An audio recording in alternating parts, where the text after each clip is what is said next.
انسانی حقوق کے تحفظ کی عالمی تنظیم کا 27ویں ترمیم پر شدید رد عمل۔ انسانی حقوق کی عالمی تنظیم نے 27ویں آئینی ترمیم کو پاکستان میں عدلیہ کی آزادی، منصفانہ سماعت کے حق اور قانون کی حکمرانی پر منظم اور مسلسل حملہ قرار دیتے ہوئے اس قانون سازی کا فوری طور پر ازسرِنو جائزہ لینے کا مطالبہ کیا ہے۔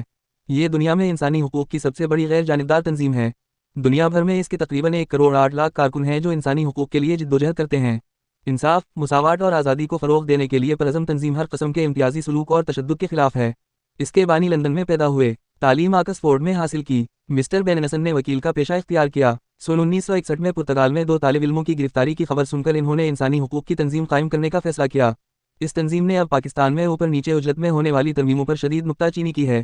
عالمی تنظیم کے مطابق یہ ترمیم پارلیمنٹ میں 5 روزہ شدید بحث، اپوزیشن کے احتجاج اور آخری لمحات میں کی گئی ترامیم کے بعد منظور کی گئی۔ اس ترمیم پر وفاقی آئینی عدالت کے قیام کے ذریعے عدالتی آزادی ختم کرنے اور آئین کے آرٹیکل 243 میں ترمیم کر کے مسلح افواج کی قیادت کے اسٹرکچر میں تبدیلی لانے پر بھی تنظیم نے سخت تنقید کی۔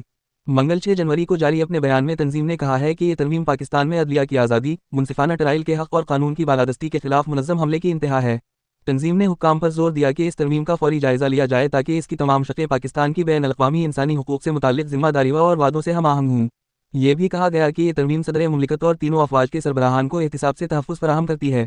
تنظیم کے مطابق پاکستانی حکام کو فوری طور پر ایسے تمام اقدامات کرنے چاہیے جن سے ججوں کی غیر جانبداری، آزادی اور سلامتی یقینی بن سکے تاکہ وہ کسی بھی قسم کی بلاجواز مداخلت، دباؤ یا دھمکی کے بغیر اپنے عدالتی فرائض انجام دے سکیں۔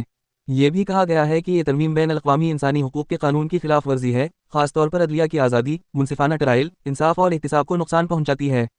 عالمی تنظیم نے مطالبہ کیا کہ پاکستانی حکام انسانی حقوق سے متعلق اپنی بین الاقوامی ذمہ داریوں کی پاسداری کریں، ملک میں ہر فرد کے حقوق کا مؤثر تحفظ کریں، متاثرین کو انصاف تک رسائی اور مؤثر قانونی چارہ جوئی فراہم کریں اور اختیارات کی تقسیم اور قانون کی بالادستی کا احترام یقینی بنائیں۔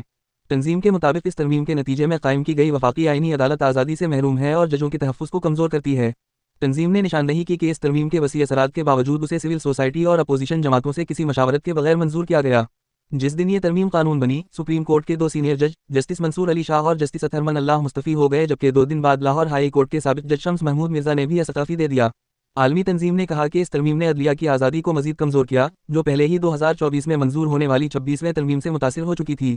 26ویں ترمیم بھی اسی طرح اجلت میں 24 گھنٹوں سے کم وقت میں منظور کی گئی تھی۔ بیان میں کہا گیا کہ 26ویں ترمیم کے تحت جوڈیشل کمیشن آف پاکستان کی تشکیل بدل دی گئی، جس میں پارلیمنٹ کے ارکان شامل کیے گئے اور عدالتی ارکان کو اقلیت میں کر دیا گیا، جس سے ججوں کی تقرری کے عمل کے سیاسی ہونے کا خدشہ پیدا ہوا۔ بتایا گیا ہے کہ 26ویں ترمیم کے ذریعے سپریم کورٹ کے از خود نوٹس لینے کے اختیارات اور صدر کی جانب سے بھیجے گئے اہم آئینی سوالات پر رائے دینے کا اختیار نئے قائم کردہ آئینی بینچز کو منتقل کیا گیا اور ان بینچز کو آئین کی تشریح سے متعلق مقدمات پر خصوصی اختیار دیا گیا۔ بیان میں کہا گیا کہ آئینی بینچز کے قیام کے 1 سال بعد ہی 27ویں ترمیم کے ذریعے سپریم کورٹ کی سطح پر آئینی بینچ ختم کر کے ایک الگ وفاقی آئینی عدالت قائم کر دی گئی۔ 26ویں اور 27ویں ترامیم ایسے ماحول میں لائی گئیں جب عدلیہ پر حملوں اور دباؤ کے حوالے سے سنگین خدشات موجود تھے۔ گزشتہ 2 برسوں میں متعدد ججوں نے حکومتی اتحاد اور فوج سے متعلق اہم مقدمات میں مداخلت اور دھمکیوں کی شکایات کیں۔ تنظیم نے مارچ 2024 میں اسلام آباد ہائی کورٹ کے 6 ججوں کے اس کھلے خط کا حوالہ بھی دیا جو اس وقت کے چیف جسٹس قاضی فائز عیسیٰ کو لکھا گیا تھا، جس میں خاص طور پر سابق وزیر اعظم عمران خان سے متعلق مقدمات، خفیہ ادارے کی جانب سے دباؤ، ججوں کے اہل خانہ کے اغوا اور گھروں میں نگرانی جیسے الزامات لگائے گئے تھے۔ تنظیم نے بتایا کہ بعد ازاں اس معاملے پر سپریم کورٹ نے متعلقہ ہائی کورٹ سے جواب طلب کیا، جس پر پشاور ہائی کورٹ نے جواب دیا کہ عدالتی معاملات میں انتظامیہ کی مداخلت ایک کھلا راز ہے اور ججوں کو سیاسی مقدمات کی سماعت کے دوران خفیہ اداروں کی جانب سے دھمکیوں کا سامنا رہتا ہے، جبکہ آن لائن اور جسمانی سطح پر بھی دباؤ ڈالا جاتا ہے۔ رپورٹ میں اپریل 2024 کے اس واقعے کا بھی ذکر کیا جب سپریم کورٹ اور ہائی کورٹس کے متعدد ججوں کو مشتبہ پاؤڈر والے خطوط موصول ہوئے۔ اسی ماہ اسلام آباد ہائی کورٹ کے جسٹس بابر ستار کے خلاف آن لائن کردار کشی کی مہم بھی چلائی گئی، جو اس کھلے خط کے دستخط کنندگان میں شامل تھے۔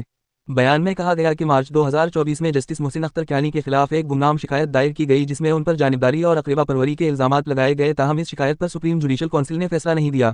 تنظیم نے یاد دلایا کہ خط پر دستخط کرنے والے ایک اور جج جسٹس طارق محمود جہانگیری کو دسمبر 2025 میں ان کی قانون کی ڈگری کی قانونی حیثیت سے متعلق مقدمے کے بعد عہدے سے ہٹا دیا گیا۔